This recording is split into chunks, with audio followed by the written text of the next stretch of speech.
কিছু মানুষ আছে, তারা গোটা জীবনটাই শুধু আমার আমার আমার আমার করে কাটিয়ে দেয়।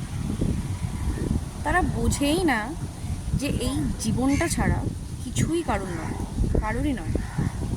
যদি কিছু থেকে থাকে সেটা হচ্ছে এই সুন্দর জীবনটা, যেটা খালি আমার আমার করে এই সুন্দর জীবনের যে মুহূর্তগুলো থাকে সেগুলোই তারা কাটিয়ে উঠতে পারে না। ফলে দেখা যায় জীবনের এক একটা করে দিন চলে যায়,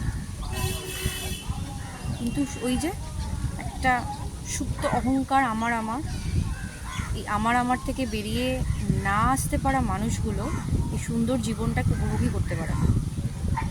আরে বাবা, কোনো জিনিসই কারোর নয়, সবটাই ক্ষণিকের। কথাতেই আছে না, আজ মরে গেলে কাল দুদিন। শুধু এই সুন্দর জীবনটাই আছে, তাই এই সুন্দর জীবনটাকে সুন্দরভাবে উপভোগ করাটাই আমার মনে হয় ভালো জিনিসের লক্ষণ, বুদ্ধিমানের কাজ।